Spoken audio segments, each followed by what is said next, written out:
So good evening everybody, एक बार फिर से आप सभी का स्वागत है आपके अपने भाई के YouTube channel fantasy crowd official पर। सो गाइज, आईपीएल 2024 का मैच नंबर 72वां एलिमिनेटर मैच जो कि खेला जाएगा दो रॉयल्स के बीच में, जिसे हम रॉयल्स इनकाउंटर भी बोल सकते हैं। राजस्थान रॉयल्स वर्सेस आरसीबी, इस साल कप नाम दे। आप किसको सपोर्ट करें कमेंट बॉक्स में ज़रूर बताना।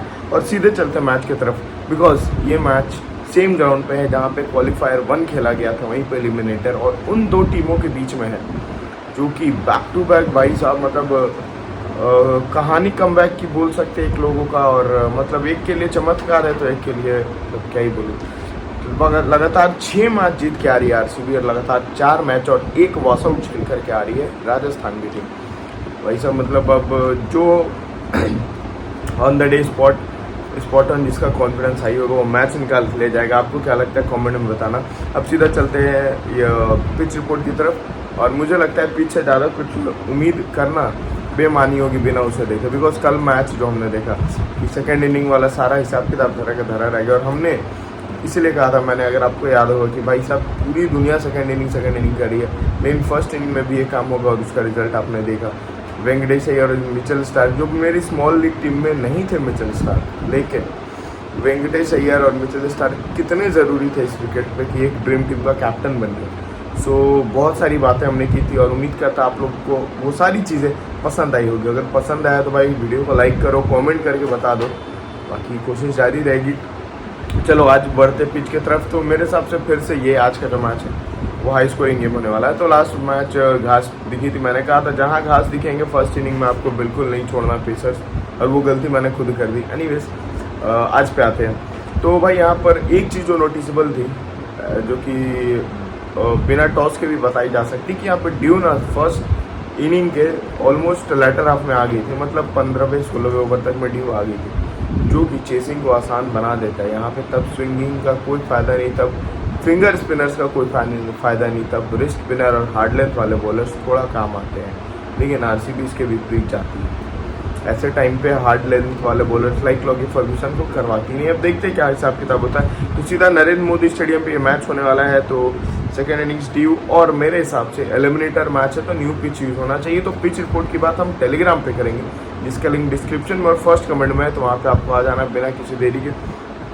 सारे बेस्ट टीम हम लोग वहीं पर डिसाइड करते हैं। और भाई साहब श्रेयस और स्टार्क क्या गेम खेला यार। सीरीज जो मेरे मतलब फाइनल 2 पिक होता है, मैंने सीरीज ही बात है कि मैंने बेस्ट टीम दिया 9 प्लेयर का, फाइनल 2 पिक 3 बताया थे, जिसमें से श्रेयस और स्टार्क ऑप्शन में रखा था, या तो ये या तो वो, और वही दोनों ड्रीम टीम के सीवीसी बन गए। Anyways it's all about Fortune, because भाई हाथ में कैच छोड़ा था नटराजन की बॉल पर। क्लासन के पास जो कैच आया था वो राहुल त्रिपाठी के पैर से लग के चल गया। तो ये सारा लक होता है, बहुत इजी कैच छोड़ा था ट्रेविस हेड ने, तो आप उसका कुछ कर नहीं सकते। Anyways still taking lessons and moving forward. तो ये मैच है, और हम फिर से अब कल की तरह बात करेंगे दोनों टीम्स के स्पेशल प्लेयर्स को लेकर के। पहले हर टीम के प्लेयर्स, जैसे हमने कल बात की थी कि मिचेल स्टार्क बड़े मैच का प्लेयर है, आज दोनों टीम में से कौन है? श्रेयस अय्यर भी बड़े मैच का प्लेयर हमने डिस्कस किया था। तो आज कौन कौन से जो कि हर सिचुएशन में हमारी टीम का पार्ट होंगे, चाहे बैटिंग फर्स्ट हो चाहे बैटिंग सेकंड, लेकिन हमारी टीम का पार्ट होंगे। और अभी तक वेदर के को लेकर के वहाँ पे एकदम भयानक वाली गर्मी है, तो कोई दिक्कत नहीं है। तो हम सीधा चलते हैं। सबसे पहले राजस्थान, जो कि कहाँ सीज़न के पहले हाफ में टॉप पे चल रही थी, मतलब 9 मैच में 8 या 7 जीत थी, और भाई साहब उसके बाद से तो जीतना ही भूल गए। तो बहुत ज़्यादा स्ट्रगल था राजस्थान का, और आई मीन है अभी भी। और लास्ट मैच में भी उन्हें वो मैच प्रैक्टिस नहीं मिला, जब से जॉस बटलर गया टीम को खेलने का मौका नहीं मिल रहा है। ठीक है, सी मतलब आए और पता नहीं कुछ कर नहीं पाए। लेकिन याद रखना, टॉम कॉलर कैडमोर है ना, ये वो बंदा है जो T10 में सेंचुरी मार चुका है, T10 में, है ना। अगर इसके मुकाबले में हिसाब की विकेट होगी ना, लाइक चेसिंग विकेट, ड्यू आ गए हैं, भाई साहब ड्यू वाला फैक्टर बहुत इंपॉर्टेंट हो जाएगा। ये आपको शतक मारते हुए दिखाई दे सकता है। मुझे ऐसा क्यों लग रहा है पता नहीं, कि one of the openers from Jaiswal और कैडमोर, कोई भी एक आपको 60-70 रन की पारी दे देगा। मुझे आज ओपनर फ्लॉप नहीं दिख रहे, सही बताऊँ, बिकॉज सामने वाली टीम में यश दयाल के सामने जायसवाल का रिकॉर्ड है वैसा। लेकिन अगर पिच पे घास हुई तो अगर घास नहीं हुई, फ्लैट विकेट हुआ, तो भाई दोनों ओपनर्स मार के धुआं बोल देंगे, याद रखना। चलो अब हम आते हैं तो जायसवाल की दिक्कत रही है लेफ्ट आर्म पेसर से। लास्ट बार जब इन दोनों का हेड टू हेड हुआ था तो टोपली ने किया था, और उससे पहले टोपली ने उससे पहले यश दयाल भी इनको आउट कर चुके हैं। और सामने जो बोलते हैं ना क्लिफ वाली बाउंसर की अचानक उठने वाली बॉल इन्हें परेशान करती है, और स्विंगिंग बॉल पे भी ये परेशान हो रहे हैं। लेकिन अगर घास होगी तो ये परेशान होते हुए फिर से दिखेंगे, और अगर नहीं हुई घास, जो 4 mm वाली घास की कल हमने बात की थी, घास होगी तभी पेसर्स इफेक्टिव होंगे, और अगर नहीं हुई तो मुझे थोड़ा मुश्किल है कि जायसवाल परेशानी में दिखेंगे।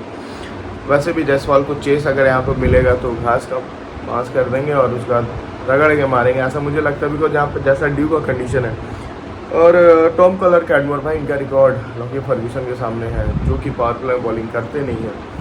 और दूसरी सबसे बड़ी बात, वो लेंथ वाले बॉलर है, और पावर प्ले में सिराज भी वैसी बॉलिंग करते हैं, लेकिन सिराज के पास लॉकी वाला पेस नहीं है। 10 किलोमीटर की अंतर है, लेकिन उतना ही काफ़ी होता है। तो लॉकी फर्ग्यूसन ने 2 बॉल डाली है, दोनों बॉल पे 2 बॉल या 4 बॉल डाली है, 0 रन दिया है और 2 बार आउट कर दिया। किसे? टॉम कॉलर कैडमोर को। लेकिन इस प्लेयर को हल्के में मत लेना। कल का गेम हमने साफ तौर पे कहा था मिडिल ऑर्डर्स का गेम होगा, लेकिन आज मिडिल ऑर्डर्स का गेम मुझे नहीं लग रहा पर्सनली, ठीक है। बिकॉज दोनों टीम के लिए सेकंड मौका नहीं मिलने वाला है, इसीलिए कोई भी टीम लास्ट मोमेंट तक गिव अप नहीं करने वाली, ठीक है। संजू सैमसन, जॉस बटलर के जाने के बाद बहुत ज़्यादा पीड़ा सी गुजर रही है इनकी टीम, और बहुत ज़्यादा कथित रूप से, एकदम मैं भावनात्मक रूप से बोलूँ, कथित रूप से बोलूँ, आहत हो गई है ये टीम, पता नहीं क्यों। लेकिन बटलर थे तो ऐसा कुछ खास नहीं, लेकिन स्टेबिलिटी दे रहे थे। और लास्ट बार अगर आपको याद होगा, इन दोनों के हेड टू हेड में किसी ने चीज़ करके मैच जिताया था। तो फर्स्ट इनिंग में कोहली की सेंचुरी, तो सेकंड इनिंग में जॉस द बॉस बटलर की सेंचुरी थी, और तब जाके राजस्थान मैच जीत पाई थी। तो भाई साहब अब यहाँ पर ये चीज़ भी हो सकता है कि बटलर की कमी खलेगी, या फिर टॉम कॉलर कैडमोर कर पाएंगे कि नहीं, पता नहीं, देखते। लेकिन जायसवाल का ध्यान रखना, लोग ड्रॉप करने का रिस्क ले रहे हैं, लेकिन आई विल सजेस्ट कि बस घास का इंतजार करना। घास होगी तो रिस्क लेना, नहीं होगी तो रिस्क बिल्कुल मत लेना, जायसवाल पे खास करके, ठीक है। उसके बाद रियान पराग, इनको भी लेफ्ट आर्म पेस वाला दिक्कत है। इवन लेफ्ट आर्म पेस में स्पीड से नहीं, वो एंगल से, वो स्लोअर वन से, जो कि यश दयाल काम करते हैं। तो यश दयाल बॉलिंग फर्स्ट में इंपॉर्टेंट पिक हो जाते हैं सामने की तरफ से। और अभी तो भाई साहब यश दयाल, मन कर रहा था उनके ऊपर एक ब्लॉग बना लिया। ये मतलब एक अपकमिंग फिनिशर ने उनका करियर ख़राब किया था, और एक रिनोन्ड फिनिशर को आउट करके उन्होंने उनका फेयरवेल को ख़राब किया, यश दयाल। मतलब रिंकू सिंह जो कि अपकमिंग फिनिशर माने जा रहे हैं, उनका करियर ख़राब किया था यश दयाल का। और जो कि ऑलमोस्ट रिनाउंड फिनिशर है माही थाला फॉर ए रीज़न, उनको आउट करके फाइनल ओवर में उनके सामने स्कोर डिफेंड करके यश दयाल ने अपना टोपी पहन ली। भाई हैट्स ऑफ बॉय, क्या लखनऊ का बॉलर है यार। इवन हमारे बैच के ग्रेजुएट है, इवन हमसे छोटा ही है। एनीवेज, ध्रुव जुरेल अभी तक वो हिसाब किताब दिखा नहीं। रियान पराग मेरे हिसाब से गुड पिक हो सकती है। इवन फर्स्ट बैटिंग में वाइस कैप्टन के अच्छे मटेरियल हो सकते हैं, तो आप इन्हें इग्नोर करके मत चलना, मस्त पिक है। संजू, रियान पराग, इन दोनों को इग्नोर मत करना, ठीक है।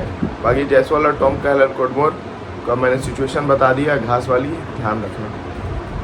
उसके बाद रोमन पवेल, ध्रुव जुरेल। तो ध्रुव जुरेल कभी क्या बोलते हैं, कभी फीका, कभी ठंडा, कभी नरम, कभी गर्म, ऐसा उनका फॉर्म चल रहा है। लेकिन यहाँ पर खास करके फर्स्ट बैटिंग में मुझे उनकी उपयोगिता दिख रही है। सेकंड बैटिंग में इग्नोर करके चल सकते हो, प्रेशर में ढह जाते हैं बंदे, ठीक ठाक एकदम जितेश शर्मा जैसे। उसके बाद आते हैं रोमन पवेल। ये आपके लिए इंपॉर्टेंट प्लेयर साबित हो सकते हैं, खास करके हेटमायर अगर नहीं खेलते हैं तो, बिकॉज इनके ऊपर बहुत ज़्यादा दारोमदार होगा। और ऐसे विकेट पे जहाँ की बाउंड्री उतनी बड़ी नहीं है, और बॉल ना मिडिल ओवर्स में जब बैट्समैन जो बैटिंग करता है उनके लिए एकदम फ्लैट ट्रेजेक्ट्री वाली बॉल आती है। आपने कल क्लासन की हिट देखी होगी, अब्दुल समद आते साथ छक्का मार गया, तो ये तो उनसे भी अच्छा हिटर है और पहले से इस्टेब्लिश्ड है। क्लासन को इधर हम 2 साल में इस्टेब्लिश्ड हिटर बोल रहे हैं, लेकिन रोमन पवेल को हम लोग शुरू से जानते हैं भाई, ये वेस्ट इंडियन जो इनको ये पिच बहुत पसंद आने वाली। बस फर्स्ट बैटिंग में घास हो पिच पे, तब रोमन पवेल को लेना, क्योंकि घास हुई तब टॉप ऑर्डर फ्लॉप होगा, तब जाके इनकी बैटिंग आएगी। बात समझ में आ रही है तो कमेंट और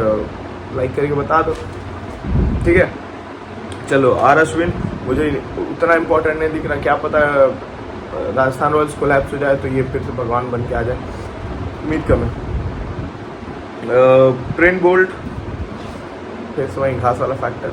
अगर इस बार मैंने पढ़ा तो मैं बोल्ट को नहीं छोड़ने वाला, और फर्स्ट बॉलिंग और सेकंड बॉलिंग में बोल्ट को शिफ्टी रीजन से रखना ही पड़ेगा यार। मैंने घास के कारण इग्नोर कर दिया था उसका, क्या बुद्धि है। एनीवेज, संदीप फर्स्ट बॉलिंग में होंगे तो मेरी टीम में होंगे, सेकंड बॉलिंग में इग्नोर करके चलूँगा। वो अलग बात है कि इस ग्राउंड पर पंजाब खोला हुआ ऑलरेडी उन्होंने। आवेश खान, वैसे तो उनका वेन्यू रिकॉर्ड अच्छा है जहाँ तक मुझे पता है। वेन्यू रिकॉर्ड ना, हाँ वेन्यू रिकॉर्ड ठीक ठाक है, लेकिन सामने जो ओपोनेंट है उनका भी, उनके सामने इनका मैचअप उतना अच्छा नहीं है, इसीलिए मैं थोड़ा सा आवेश खान को इग्नोर करके चल रहा हूँ। फर्स्ट बॉलिंग में शायद ना लूँ, सेकंड बॉलिंग में अगर लगता है आपको कि राजस्थान कुछ अच्छा खासा स्कोर कर देगी तभी जाके लेना, नहीं तो आवेश खान को मैं शायद 50-50 में रखूँगा। लेकिन चहल मेरे लिए मस्ट पिक होंगे, बॉलिंग फर्स्ट और बॉलिंग सेकंड, और चहल मेरी टीम का पार्ट होंगे और मैंने इग्नोर नहीं करने वाला।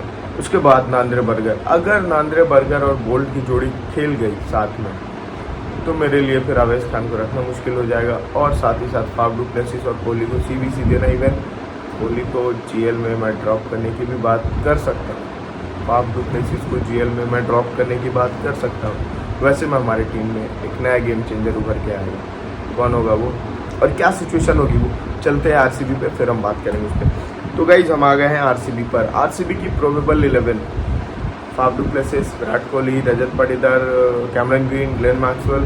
उसके बाद आपको दिखेंगे महिपाल लुम्ब्रोर, कार्तिक, कर्ण शर्मा, यश दयाल, फर्गूसन, मोहम्मद सिराज, स्वप्निल सिंह। अब RCB के पास मोमेंटम आ गया है, साथ ही साथ दो उनके भाग्य के सितारे आ गए हैं, स्वप्निल सिंह और कर्ण शर्मा। बोलते हैं ना कि फॉर्चून फेवर्स द ब्रेव, तो ये वो भाग्य है जो कि जब RCB ने एकदम ओपनली खेलना स्टार्ट किया कि यार या पार वाला गेम, तब ये दोनों भाग्य जुड़ गए साथ में। कैसे? कर्ण शर्मा का रिकॉर्ड है कि आज तक उन्होंने 3 IPL ट्रॉफी जीता है, और वैसे कंसिस्टेंटली जिस साल जिस टीम में जाते हैं उस साल उस टीम को जिता के आ जाते हैं। कोलकाता इसका उदाहरण है, चेन्नई उसका उदाहरण, चेन्नई उसका उदाहरण है। उसके बाद स्वप्निल सिंह जब से आए RCB एक मैच नहीं हारी है, तो आम के आम गुठलियों के दाम विकेट से भी कर रहे हैं, विकेट्स भी ले रहे हैं, बैट से छक्के भी लगा रहे हैं, हिटर भी अच्छे हैं स्वप्निल सिंह। एनीवेज, तो अब मैंने कहा था कि मैं एक सिचुएशन की बात करूँगा, तो आपको याद है ये अहमदाबाद का मैदान है और ये एलिमिनेटर जैसा बड़ा टूर्नामेंट है, मतलब बड़ा माहौल, बड़ा अवसर, मोस्ट इम्पोर्टेंट फेस बोल सकते हैं इसको। तो अब ऐसे टाइम पे कौन सा बड़ा प्लेयर आपको अहमदाबाद में याद आता है, या फिर ऐसा टाइम पे याद आता है जो कि अभी RCB की टीम में है? चलो मैं बताता हूँ, एकदम पूरा कहानी एकदम बोलते हैं ना स्क्रिप्टेड, क्या पता वैसा ही हो जाए। वर्ल्ड कप का माहौल था, अफगानिस्तान और ऑस्ट्रेलिया का मैच चल रहा था। अफगानिस्तान ने ऑस्ट्रेलिया को बैकफुट पे ला दिया था, ठीक है, क्योंकि अफगानिस्तान के पास टॉप क्वालिटी स्पिनर्स थे, ठीक है, और वो ग्राउंड स्पिनर्स को शूट करता था। तो ऑस्ट्रेलिया की टीम बैकफुट पे आ गई थी चेस के टाइम पे, तब वहाँ से नहीं, चेस के टाइम में नहीं, बैटिंग फर्स्ट के टाइम पे, तब वहाँ से लेकर नहीं, चेस ही था शायद यार, चेस कर रहा था ना मैच से, हाँ, तब वहाँ से ऑस्ट्रेलिया को लेकर के गया था मैक्सवेल भैया वहाँ तक। 297 एग्जैक्ट परफेक्ट स्कोर है, जो कि मुझे याद है कि ये इतना ही स्कोर था, 297। अब इसमें एक और चीज़ है कि वो टीम थी अफगानिस्तान, स्पिन है भी, और सिस्टम भी हिसाब किताब स्पिन का था, ग्राउंड का। लेकिन ये जो टीम है राजस्थान, इनके पास क्वालिटी है और पिच भी वैसे ही है, पेसर्स वाली। अगर बर्गर और बोल्ट खेल गए और RCB का टॉप ऑर्डर इनको ढीला कर गया तो Maxwell again could be the good game changer pick, लिख के रख लो, बार बार नहीं बताऊंगा, ठीक है। और दूसरी बात, अफगानिस्तान को भी हम लोग हल्के में आते थे ना, ऑस्ट्रेलिया को मजबूत। सेम सिचुएशन है, RCB अभी स्ट्रॉन्ग पोजीशन में है और राजस्थान रॉयल्स बहुत कम, मतलब अगर सोचा जाए ना तो बोलोगे यार क्या बोल रहे हो, लेकिन लॉजिक यही बताता है कि मतलब कमत दावर कमत द मैन, जैसे कल मिचेल स्टार्क ने किया, सॉरी, तो ये काम मैक्सवेल भी कर सकते हैं। अब प्रेशर में अच्छा गेम कौन खेलता है RCB की तरफ से, तो आप लोग बोलेंगे Virat Kohli, Faf du Plessis, तो भाई दोनों में से कोई भी 20-25 रन ऊपर नहीं बनाता है, कभी कभार हो गया एक आध बार। अब आप बोलोगे भाई वो मेलबर्न वाला इनिंग पाकिस्तान के खिलाफ कोहली का, तो मैं वो चीज़ नहीं, मैं IPL की बात कर रहा हूँ कि बड़े मैचेस में अक्सर कोहली और फाफ 20-25-30 से ज़्यादा नहीं दे पाए। लेकिन ठीक इसके विपरीत, जिसको फर्स्ट हाफ में RCB के फैंस ट्रोल कर रहे थे, रजत पाटीदार कह रहे थे, पाटीदार, आज वही रजत पाटीदार बड़े गेम का प्लेयर, आपको याद नहीं होगा एक बार छक्का मार के टीम को प्ले ऑफ में पहुंचाया था भाई ने, आखिरी बॉल पे छक्का मार के जिताया था रजत पाटीदार, वहीं से उनका नेम और फेम बना था और आज हर मैच में 50 मार रहा है। मेरे लिए मस्ट पिक है इवेंट, जो कल काम श्रेयस अय्यर ने किया वो काम ये भी कर सकता है, ध्यान रखना है रजत पाटीदार का, ठीक है, स्पेशली बैटिंग फर्स्ट में।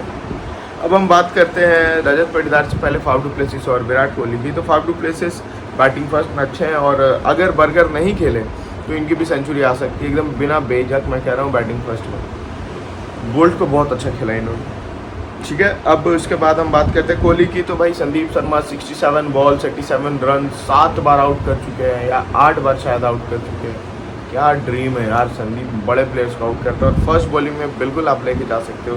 Virat Kohli is the chase master और इस वेन्यू पर वो प्रॉपर चेस मास्टर ही करते हुए दिखते हैं। टीम में रखना होगा लेकिन CBC करने से आप बिल्कुल बच सकते हो। उसके बाद अब मैक्सवेल को लेना है कि नहीं, देखो ये जो स्टोरी मैंने बताई अफगानिस्तान ऑस्ट्रेलिया फिर RCB आ रहा है, इसमें मैक्सवेल को लेना नहीं लेना कितना इंपॉर्टेंट हो जाता है। अब मैक्सवेल अगर उतना ही नीचे मेंशन्ड है जैसे ऑस्ट्रेलिया की टीम में 5 नंबर पे आते थे तब ले सकते हो, लेकिन अगर मैक्सवेल टॉप 3 में मेंशन्ड है तब पाटीदार कहा जाएगा। अगर मैक्सवेल यहाँ पर टॉप 3 में मेंशन्ड है और मैक्सवेल बिकॉज सामने वाली टीम से बर्गर और चहल दोनों ने परेशान करके रखा है, अगर पावर प्ले के बाद मैक्सवेल आते हैं बिकॉज मैक्सवेल की CBC कैप्टनसी देने में मैक्सवेल को मज़ा तभी आता है जब वो थोड़ा ऊपर बल्लेबाजी करे और फर्स्ट बैटिंग करे, चेस में भी अच्छा कर सकते हैं, बस मैक्सवेल का बैटिंग ऑर्डर से खिलवाड़ ना करें। और मुझे लगता है कि मैक्सवेल को टीम में तो मैं लेके अभी से ही जा रहा हूँ भाई, बड़े मैच के प्लेयर को तो छोड़ना नहीं है। CBC ग्रैंड लीग में ट्राई करो, अगर आप लोग टॉप ऑर्डर, मैं सारी चीज़ों को एक लाइन में कर रहा हूँ, बर्गर का खेलना, बोल्ट के साथ पावर प्ले में डालना, पिच पे घास का होना, अगर ये तीनों हो गया तो टॉप ऑर्डर ड्रॉप कर सकते हो आप। बात समझ में आ रही मैं क्या बोल रहा हूँ, एकदम ध्यान रखना इस चीज़ का। पाटीदार बैटिंग फर्स्ट बहुत अच्छा खेल रहे हैं और बस इनको दिक्कत है 140 से ऊपर वाला कोई गेंदबाज मिडिल ओवर्स में, तो मुझे नहीं लगता मिडिल ओवर्स में, बिकॉज अभी फिलहाल बोल्ट भी 135 के आसपास डाल रहा है। आवेश खान है वो बॉलर जो 140 प्लस रेगुलर बेसिस पे डाल रहे हैं और संदीप शर्मा 140 नहीं जा रहे, बोल्ट भी 135 140 पे डाल रहे हैं, लेकिन ओवर स्पीड एकदम परफेक्ट बाउंसर डालना, बोल्ट पावर प्ले में ख़त्म करके बढ़ जाएंगे आगे। तो मिडिल ओवर में इनके पास कौन पेसर बचेगा, फिर बर्गर आ सकते हैं, बर्गर के पास वो स्पीड है,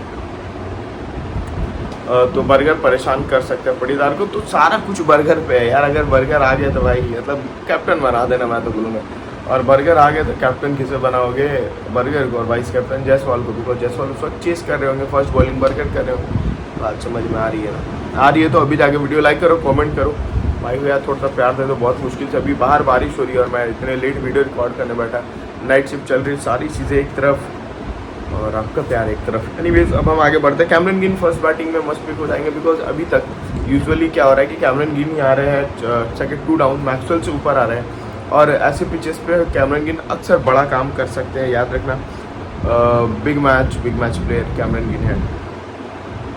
DK को आप चेस में ट्राई कर सकते हो, थोड़ा अपोजिट लग रहा होगा, लेकिन जब घास वाला मैटर आएगा तो ऐसे में संजू सैमसन और DK दोनों आपकी टीम में आ जाएंगे। ऐसा नहीं बोल रहा हूँ कि संजू को ड्रॉप कर दे, लेकिन संजू सैमसन और DK दोनों आपकी टीम का पार्ट हो जाएंगे, याद रखना। कर्ण शर्मा भाई साहब इसको बॉलिंग कराओगे तो RCB हार जाएगी, लेकिन टीम में से हटाना भी नहीं है, रात बॉलिंग कराओ, क्योंकि राजस्थान की टीम स्पिनर्स को बहुत मारती है, बहुत ज़्यादा, ठीक है। तो संजू है जो कि उसके बाद रियान पराग अच्छा खेलते हैं, यश दयाल, फर्गूसन, सिराज, स्वप्निल, अब ये 4 बॉलर बचे, जिसमें से फर्स्ट बॉलिंग में आप यश दयाल को रखना चाहोगे, सेकंड बॉलिंग में फर्गूसन को रखना चाहोगे, सिराज को दोनों कंडीशन में रखना चाहोगे, बिकॉज वो स्विंग वाला फैक्टर इनके साथ दोनों कंडीशन में काम आने वाला है। तो ये सारी चीज़ें जो मैंने आपको बता दी, इस पर आप फोकस कर सकते हो। पावर प्ले और डेथ ओवर के बॉलर्स रहेंगे सिराज और यश दयाल, ठीक है।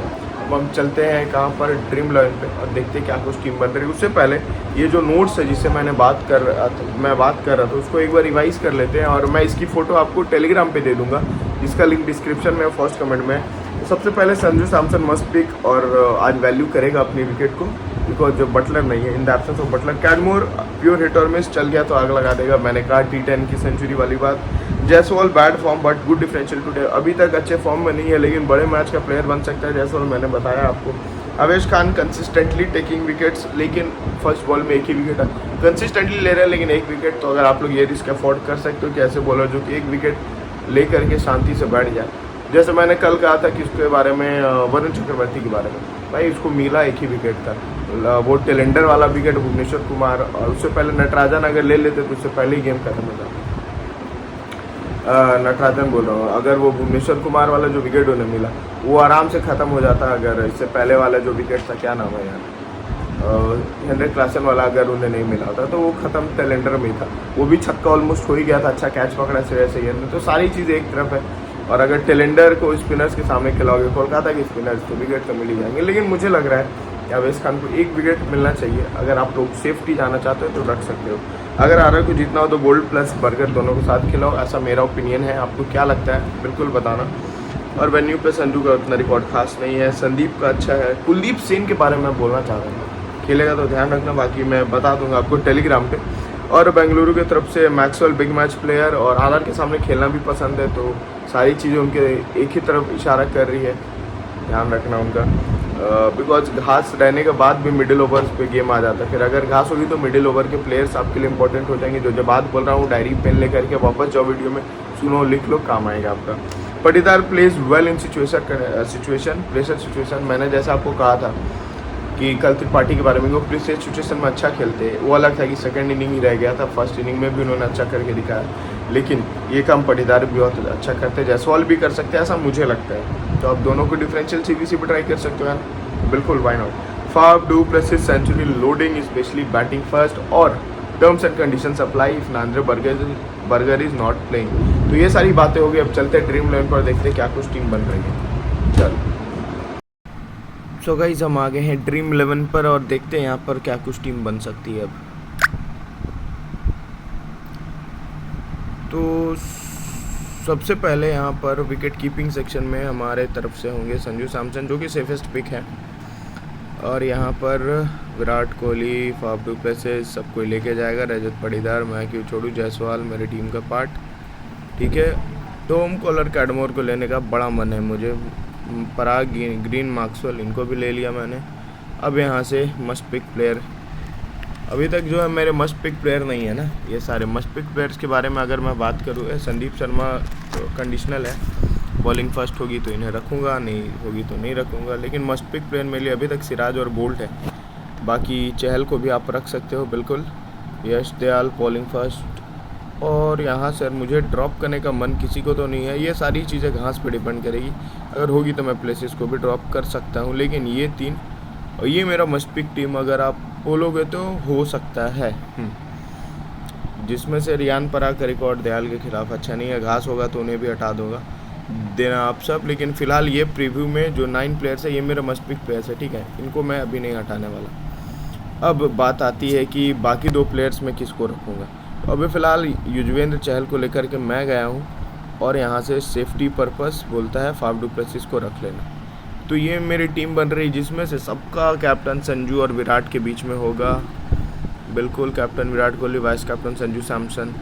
और मेरा मन भी है कोहली के साथ, झूठ क्यों ही कहना, लेकिन फ़िलहाल मैंने थोड़ा मन को दबाया है और वाइस कैप्टन दिया है विराट कोहली को, कैप्टनसी दी है संजू सैमसन को।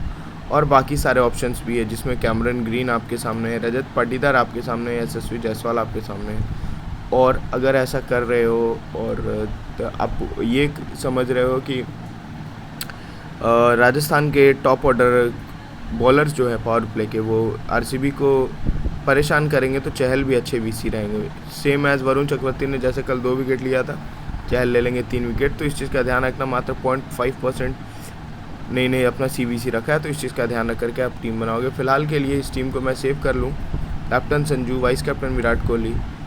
This is not my final team. Final team आपको मिलेगी टेलीग्राम चैनल पे, जिसका लिंक डिस्क्रिप्शन और फर्स्ट कमेंट में पिन है, तो जल्दी से वहाँ पर आ जाओ। मिलते हैं, तब तक के लिए ऑल द बेस्ट।